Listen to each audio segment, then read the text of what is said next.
who have been tuning in and those who have been sending messages, emails, hitting the share button, and of course, messaging me.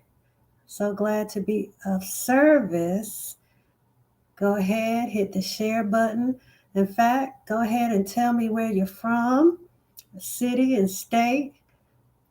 And when you get on the replay, do the same. It helps me with my segmentation and knowing all of my data, keeping data and knowing from the back end of all of the things that each mode, each platform collects for me. In the event they don't have the correct information, I can always go back to the comments. And sometimes you guys message me and you might say, um, where you're from, and that's always good to know. So, we're talking about narcissistic personality disorder. We're on episode 6. And of course, I've researched for over 20 years this topic.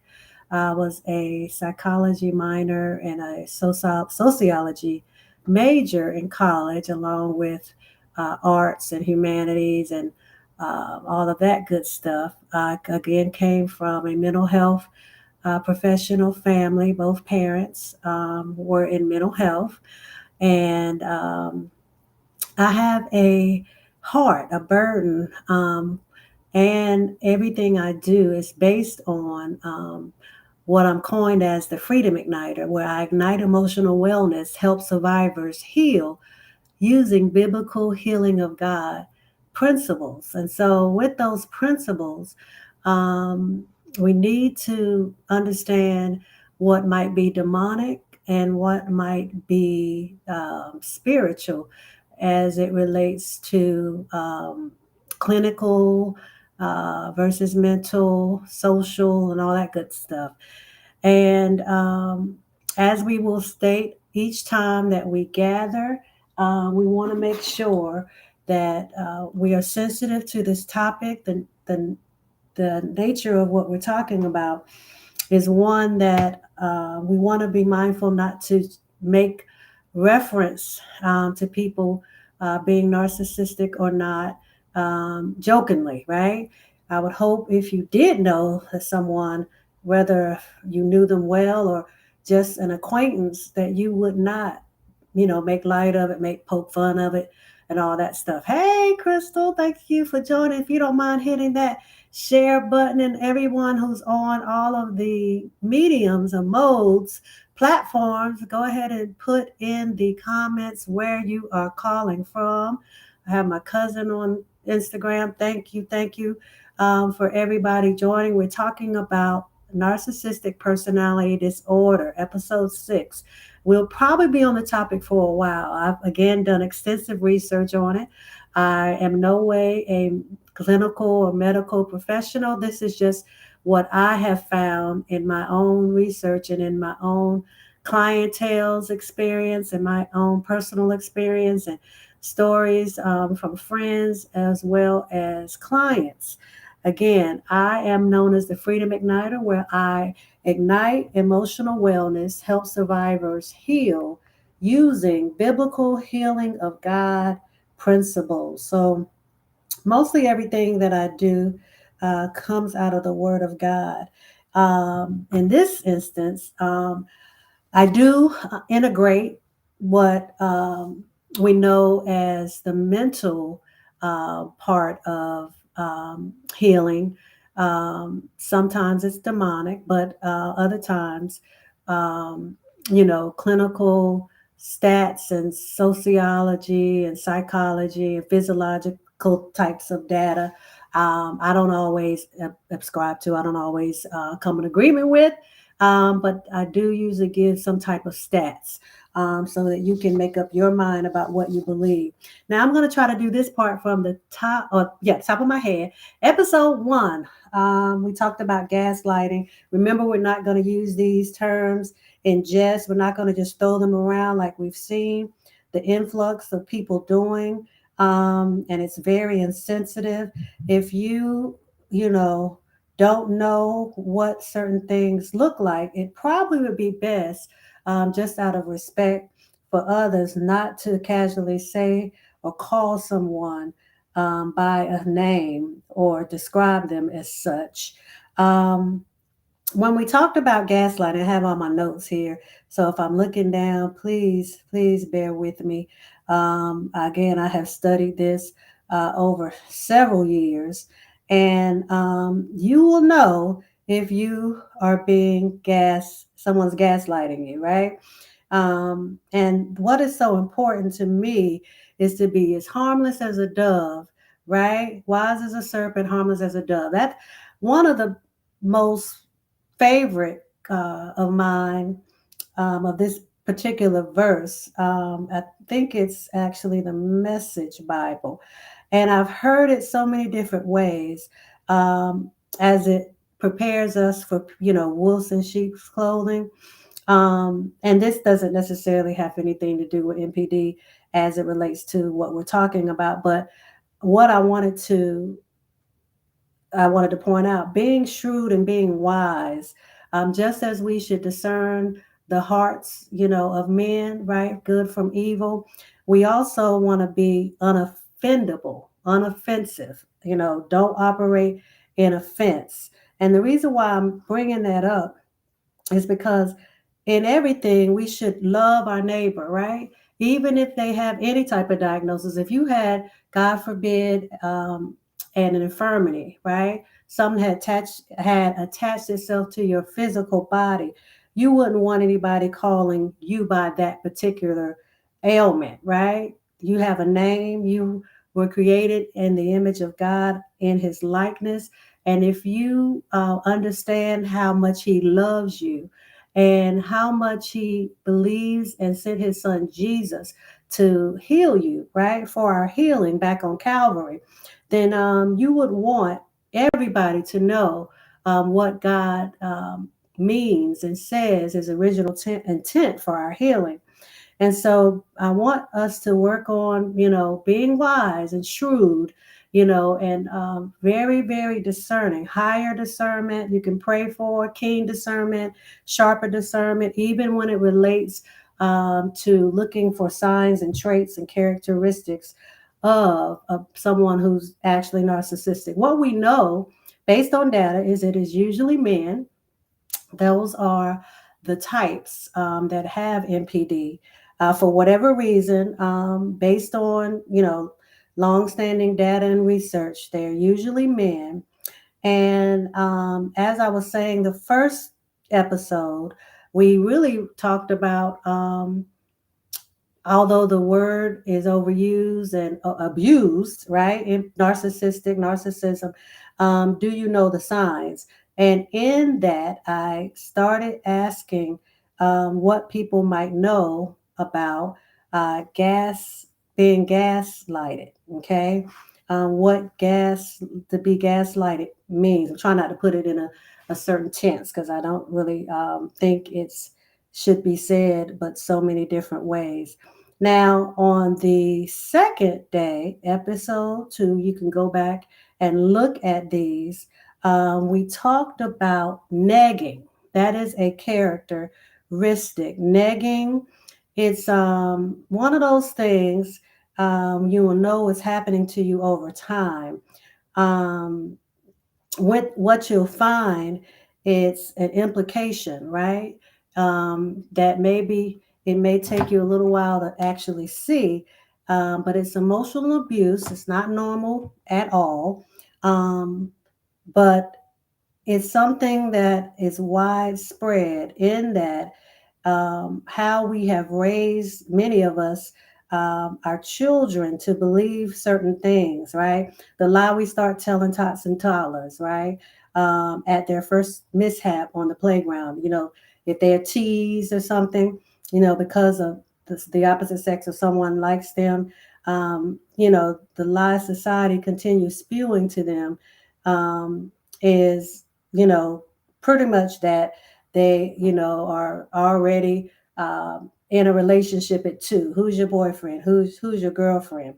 And when we do that, we have to understand that it's A term or something that at face value may seem innocent enough, but it's actually a type of emotional manipulation. Okay.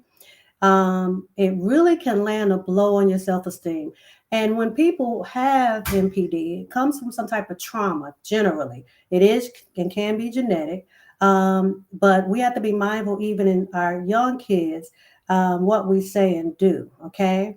And even in that, we have to make sure that whatever it is that we have done, it can be redirected and recorrected. It's a verbal form of emotional abuse. It's a type of manipulation that involves lowering a person's self esteem. Okay.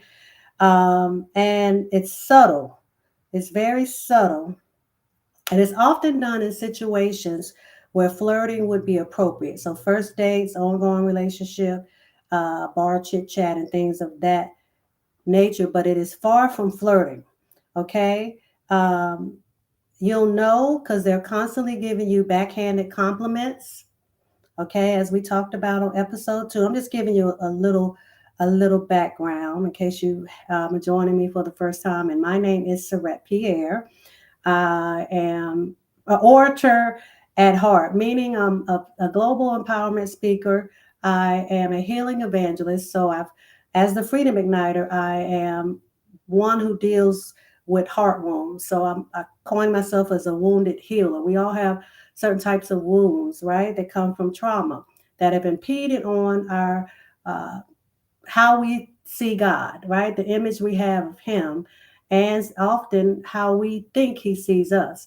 But if we understand His love and how deep and wide and great it is, that it has nothing to do with where we've been and what we've done. He just loves us because He loves us because He loves us. And so I'm a brand rep, actor, and the list goes on and on, writer, just all around creative, right? In the area of arts and entertainment speaking. That's why I pretty much said I'm an orator. And so when someone is negging you and they're giving you backhand compliments, it's not a compliment at all, okay? It's an insult in a mass. So they're very coy or very skilled at the verbiage they use and how they use it. Okay. So those things that are backhanded compliments, they're things said with the same tone as a compliment. Okay. But they're really putting you down. Things like, I would never have the courage to wear that. And wow, you're a lot smarter than I thought, right? So basically, you're saying that I'm really not smart. You're right. You had prejudged my intelligence level based on limited information, based on how I looked, or how you felt I carried myself, and so you're basically one upping me. Now remember. Narcissistic personality disorder is an inflated sense of self, very self-absorbed, like you've never seen before, not your basic level self-absorbed or self-obsessed, right? Everything revolves around them, right? Not you were spoiled and your parents doted after you, you know, and for a time everything revolved around you. That is not what I'm saying. I'm saying never taking accountability for one's wrongs, one's actions, very no having no empathy, never an apology in sight. Okay? Everything is about them. Okay? And so as they one up you and as they keep asking questions, saying things like, you're going to wear that. Do you really think that is a good date idea? Are you sure you need dessert? Right now, this is in a bigger scheme of things, and I'm just giving you just a little bit of what we talked about earlier in the episodes. And tonight, we're going to actually talk about love bombing, when they love bomb you. Now, back to negging, it makes you feel awful when they constructively criticize you. It really comes across awfully, right? And it's not constructive at all. We all know the difference. We know when people who love us, like us, um, lead us, right? Mentor, our bosses, our coaches, our pastors, right? We have a pastors on various platforms on tonight. We know when they are criticizing us in love, not to condemn us, not to judge us, although we are told to judge righteously, right? Not according to appearance. We judge righteously. So, all of us who are saying, don't judge me, understand what the word of God says about we judge people's fruit. We are fruit inspectors, okay? But if someone is giving you a criticism, constructively, they'll say, I like what you did. They always point out something you did good first. You were well spoken. You projected your voice. You were very relatable. But watch your timing. You know, you probably might have gone over a little bit more than you planned to as far as time. In fact, how long did you plan on speaking? Okay, so 30 minutes. Yeah, I don't know if you realize it, but you were about 45 minutes time. And you know what helps me? I have a timer. It's a big clock, by the audio and visual booth, and I can see it from the platform. And when I see it, I can keep up with the time. I can see the digital clock. They're giving you something that you can use, okay, consider, okay. But when it's not constructive criticism and it's negging, they are putting you down. Now, they really, in the beginning, everything moves fast. So if they're dating you or they're leading you, they're enamored by you and have all these good stories. Mostly they're embellished and lies, and they're trying to get into your head fast. So they got to break you down and tear you down over time. Okay. So if they're nagging you, they're constantly comparing you to others. They You'll know because you'll feel confused. We talk about that. I tell you, it's like a Lifetime movie when you can't remember if what you went in the room to get, and you're holding your head and you're trying to process stuff all the time. Like, am I? What am I in here for? On the Lifetime movies when somebody slips, something in their drink and they don't know it, and they are trying to solve right a puzzle or a plot right before us as the audience. But as they're doing it, they're confused a lot, right?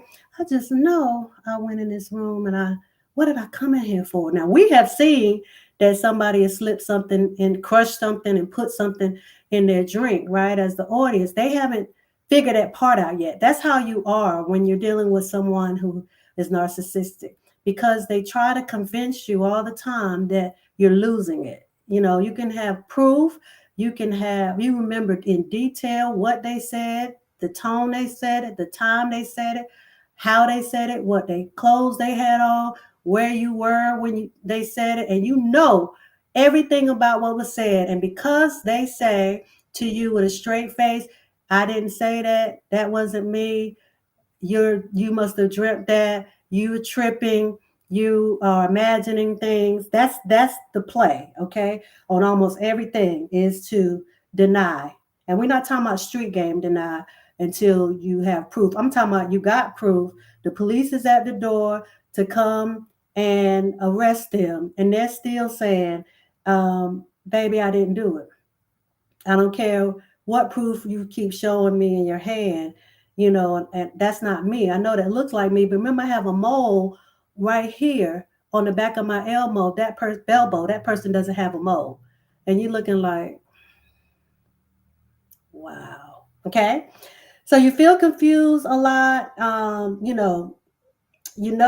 That they are really insulting you and leaving you confused, and you really are angry and upset because they keep downing you, and putting you down.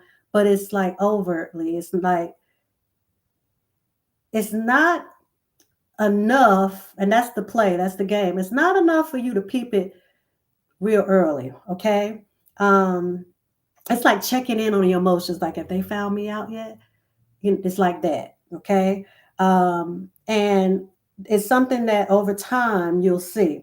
So for the sake of time, I'm not going to go over the others. You can look them up. I'm going to tell you them, but I'm not going to brief you on what we talked about. So episode 1 was gaslighting you, and that is very likened to um, stonewalling you. Okay. Um, as we know, mature relationships require reciprocity. So if you're not feeling a reciprocal boundary setting, healthy relationship with your boss, will tell you, what to do. If it's your friend or partner, um, then know that there are ways that you can determine and talk to someone about finding out what these signs are and if you're experiencing them.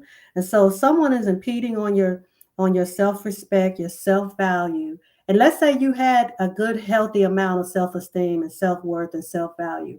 When you're with a narcissist, they break you down again, tear you down so with such a mastermind technique of master manipulation, um, that you really don't understand that they're stonewalling you, they're gaslighting you. And as we talked about in episode 3, and 4, the guilt trip is something they use.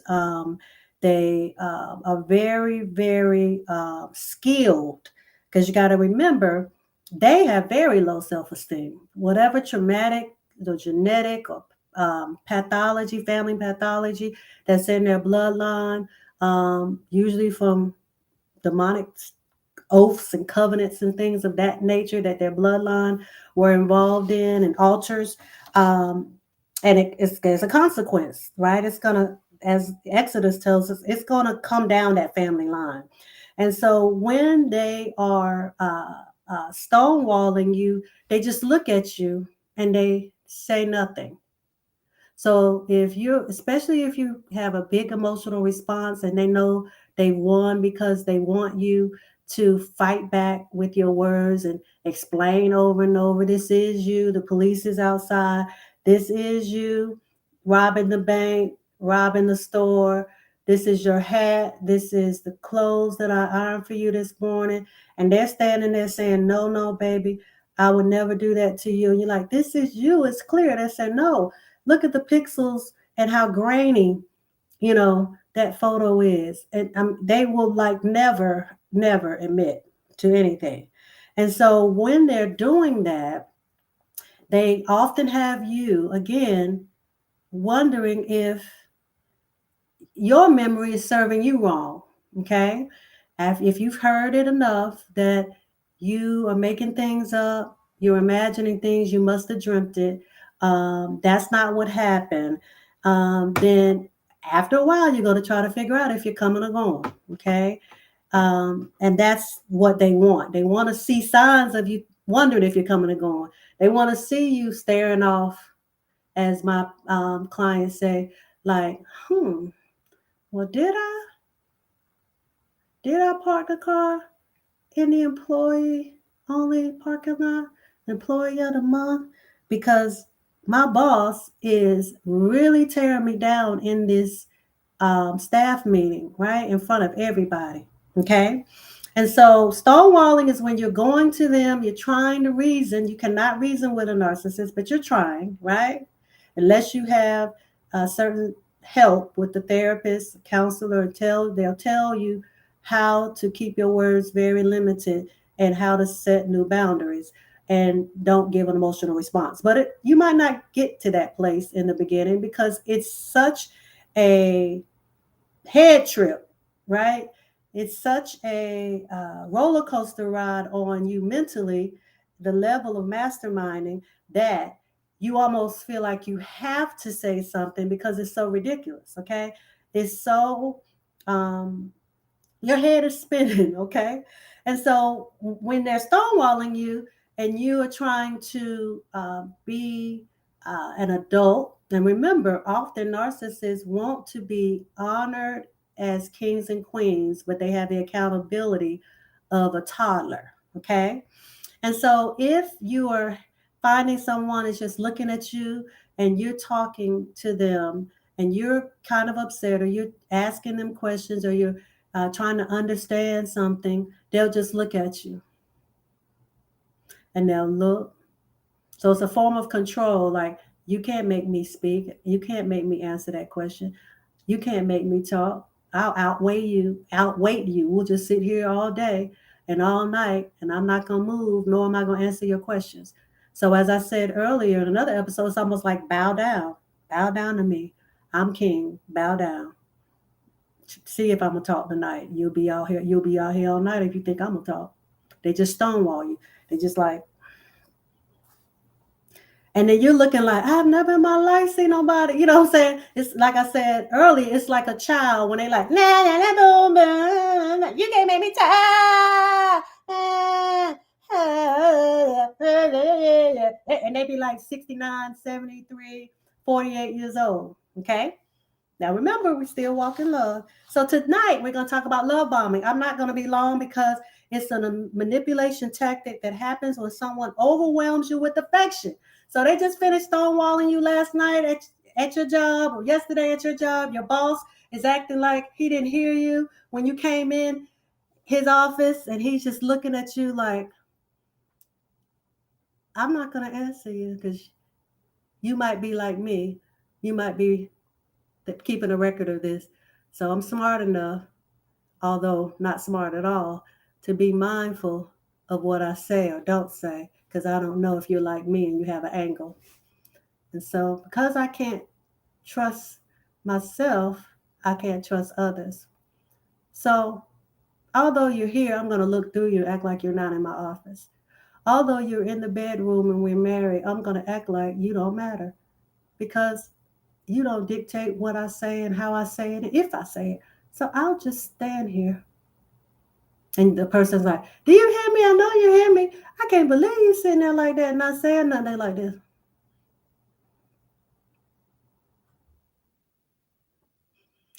Then the other side is when they become erratic, right? They act pathological. So after all that's done, they realize that you might be on to that technique that they used the night before. So then they want to love bomb you, okay? And so they say, I want to overwhelm you with affection, like nothing happened at work yesterday and last night with your spouse, right? They wake up chipper, like they didn't wait you out for 2 hours while you didn't know what tactic to use, and you sat there over and over and said, are you just gonna stare at me? I know you hear me. I can't believe this. Wow, this how it's going down. This is what it's like. You just gonna sit there and just look at me? You don't understand how important this is to me. I've never seen anybody like this. I've never dealt with anybody like this. I can't believe this. I feel like I'm in sixth grade. I ain't even do this in the sixth grade. And they just sitting there like this.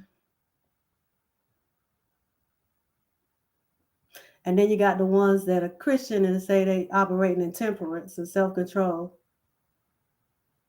What God you serve that's going to tell you that's all right? That's a holy thing to do, to stonewall somebody like they don't have worth, like they don't matter or have value. Not reason with them, not negotiate with them, not offer explanation and come to terms with something, but you're going to just stonewall them. Again, like bow. See what you get out of me tonight. And what? Okay? So then they realize that they're trying to play you close and see where you are, because they got to be very much in control because it's all about them. So they want to see if you on to them enough that you might leave them, or, what you're going to do. So they like, okay, I got to come up with a whole lot of affection. So the next day, this is the Dr. Jekyll, Mr. Hyde part. They adore you with, compliments and gifts and love in order to gain control of your behaviors. Someone trying to love bomb you may lavish you with gifts. This often includes over-the-top gestures such as flowers, jewelry, or even trips. The point of this is to make you feel as if you owe them something. Remember, it's all about them. They ain't saying nothing about last night. If you don't bring it up, they ain't saying nothing. And then they halfway want to talk about it. They be like, I ain't trying to talk about the past. You always bringing up the past. You be like, 24 hours in the past? I ain't talking about third grade. Okay? They give you constant praise and adoration. Phrases such as, "You're the only person I want to spend time with. I love everything about you. And I never met anyone I like as much as you. You are nice." But you got to remember context. You got to always remember when you're dealing with a narcissist, their context. That's why you have to weigh everything out. That's why I said it's like a roller coaster ride where you got homework that you ain't signed up for. You like, I ain't in school. Why I gotta be doing all this? I love myself. I ain't got to put myself through all this to be loved or love somebody else. Right? I ain't got to work here. Okay. Now, when they want to be in constant communication with you, remember they didn't want to talk to you last night. They was looking like this. They looked like a man who rolled his neck. He'd be like, "Oh God, you just want to pluck him." You'd be like, "Man up." Sorry about that. They want to be in constant communication with you. Love bombing can take the form of constant communication. So all of a sudden, they texting, checking in. I got miss you. I'm thinking about you. You know, all over social media, hitting you up. But last night they was like, this. And you like, why are you doing this? How you gonna just sit there? You just sitting there looking at me like I ain't saying nothing. Who does that? Who does that? And they like me, but they ain't gonna say me. They gonna be like this. Now let me know when you finish. You doing all that rah-rah. Because they done already told people around them that you're crazy. Because they want to find out if you talking about them to those people. So they paint a picture that they want to paint so that they can look good. Okay? And remember, stats show that not only are most narcissist men, they also are cheaters. Okay? I didn't say it, but infidelity, because they always need a new supply. That's what it's called. Okay? They need a new supply to start breaking them down, starting with enamored affection, really quick, moving quick in the relationship, all these promises, usually quick marriages with little time um, of engagement and all that. Okay, so even if they have a new supply, which would be a jump off side piece, man and woman, right? Because women are narcissists. I just wanted you to know that statistically so, right? That the psychologists stats show, psychiatry today, you can look it up, that most are men. Yes, it can be genetic, right? Yes, it could be driven from a lot of pain and trauma. It can be both. Now, now they want to love bomb you and take the form of constant communication. Then they get upset when you implement boundaries. You're like, you know what? I'm not going to let you manipulate me this morning. The teddy bear is cute, but last night you were hell on wheels. And I'm not going to let you do that to me again. I'd appreciate it if you stop. And these gifts are not doing anything because I can't be bought. If you're going to try to mastermind me and it's only 10:30 after last night staying up with you, and you looking like you can look through me, like you wanted to kill me with your eyes and like you hated me, and if you think it's cute for us to wake up this morning and now you want to lavish me with gifts, I can't be bought. They hate that. They hate when you reestablish boundaries and you ain't going for it. I don't care if you were last night. I can't believe you ain't talking to me. Let me find out who does this. All they know is they didn't wake up. You didn't wake up the next morning being easily deceived. Okay? Easily controlled. Now you like, because slept on it. You mad, right? So you next day you like, mm-mm. All right? They get upset when you implement boundaries, when you try to tell a love bomber to slow down or implement any kind of boundary with them, they get upset. They can present itself as them declaring that you don't care about them. You don't love them. Okay? Remember earlier, if you were on, one thing, again, with having no empathy is never, again, taking ownership or accountability to the point that if something goes down, they'll spend all their time saying, don't leave me, that doesn't mean you have to leave me. We can work it out. And never have said, I'm sorry. Okay. Never have said, I understand if you want to leave. I messed up this time. They want to talk about why you made them do it, why nobody makes them do the things that you make them do. Um, it's everything. It's a whole lot of demonstrative. They emote themselves in a way where they're laid out on the floor with big crocodile tears, and they are begging you not to go and begging you not to make them leave. Okay, no remorse, no repentance. That is much, much greater, better than remorse, and godly sorrow is better than repentance. Okay, it's a heart posture. It is a turning away from that thing, that sin, that indiscretion. It is crying out to God to burn out, tear down, right? Get that thing out of you so you don't return to it anymore. It's a confession of sin.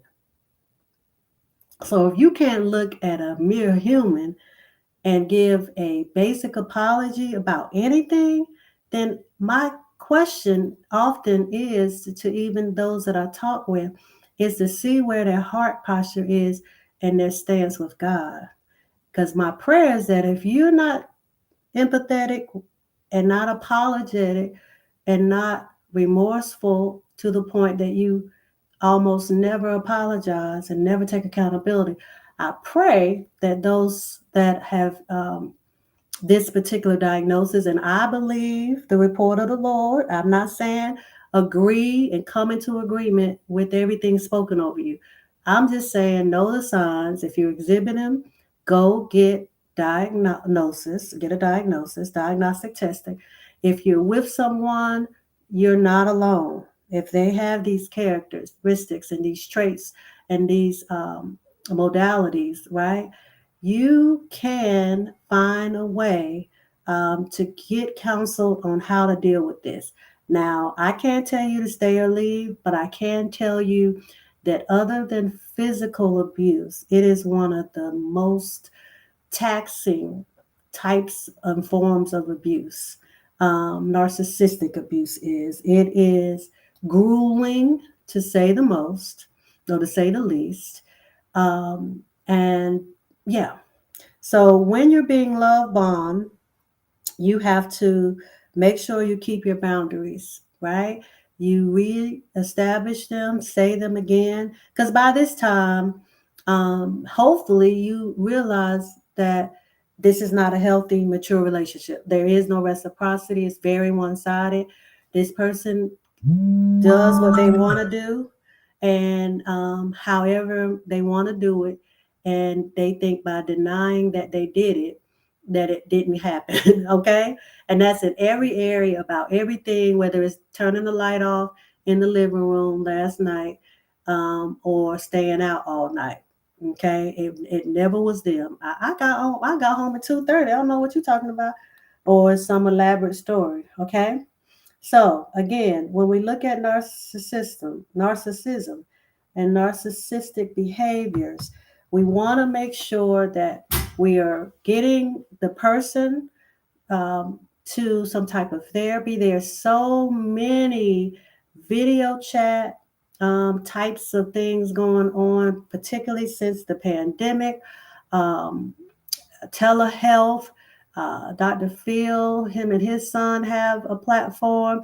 There's so many out there, most of them on a sliding fee scale, if not free. So we have no excuse to get help for anything. I'm thinking about North Carolina State, praying for them.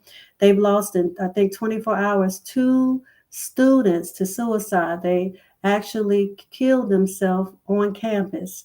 And so we really need to be mindful and prayerful about certain things going on in the natural and in the spiritual. And so as I get ready to leave again, set your notifications. go ahead. I'll be back on. I try to do this at least once a day. I wish I could tell you a good time, but right now I'm not able to tell you when I'll be on and when to expect me. But do share this. I am accepting consultations, discovery calls. Again, everything I do is, as the Freedom Igniter, is emotional wellness and healing and hope, right? And wholeness. I really feel and know that we all can be whole. We just have to do the work, right? It was already done for us. Back on Calvary when Jesus died, he died for our rejection. He died, became poor so that we might be rich. He died for all of our sins, iniquities, including our sicknesses. And sickness can be in many forms, right? Trauma is a sickness that entered in, right? Because of the fall of man. Satan uses very many smoke screens to seek who he can devour, right? And in doing that, know that abandonment, rejection, and those things, you have healing available to you. God sent his word and it healed us from all of our diseases, right? And so a dis-ease could be and is emotional things, right? Psychological things. And the list goes on, mental things, right? It's not always physical things you can see, but inner man, our heart, our things that impeded on our heart from our childhood, right? And so I want to see us healed. That we all have so much work to do and so many problems to solve, right, on earth. And so, as solutionists, we hold in our hand exactly what someone else is in need of. And so, we need to be mindful not to make light of people exhibiting these signs, of people who might have already been diagnosed narcissistic. We need to operate in love. We need to be sensitive to such things. And I just hope that you'll tune in and share this live on the night. Maybe go back and look at previous ones. And I will be back on soon. We'll be talking about another characteristic. Remember, look up negging, Negging. Look up gaslighting. Um, Look up the guilt trip. And this is as it relates to narcissism. So you can look up narcissistic personality disorder or narcissistic um, narcissism, and you find anything that talks about traits or characteristics. And the other thing that we'll go over again is a method to combat it, and it's an acronym, and it works. It really works. The Darvo method, we talked about that on episode 3. Episode 3, Darvo, Darvo. Look that up so that you know how to combat these behaviors. Um, but don't tear people down, right? We don't want to be torn down by people. Love them right where they are, but have boundaries. Just because you love someone, if they are toxic or they have put you in a position or presented themselves to be something other than who they really are, and you start to learn who they really are, then yes, you have all rights to and all reasons to protect yourself and to protect your family and everything that you own and have. And so, with that being said, I'm going to hop off for tonight. Again, my name is Sarette Pierre. You can find my booking calendar at thefreedomigniter.com, thefreedomigniter.com. My site, my regular site, is being worked on. It's down for now for maintenance. The web builder and web designer is almost finished. It's under construction, but go to thefreedomigniter.com, book an appointment, and also get a free download, a motivational download at connectwithsarette.club, connectwithsarette.club, and it's a digital download, and become a part of my e-tribe, my email tribe. And just stay with us here at Sarette Pierre Enterprises. I'm going to go ahead and go for now. Logging off. God bless you and yours. Bye now. Hey, hey, hey, Instagram, I'm still here.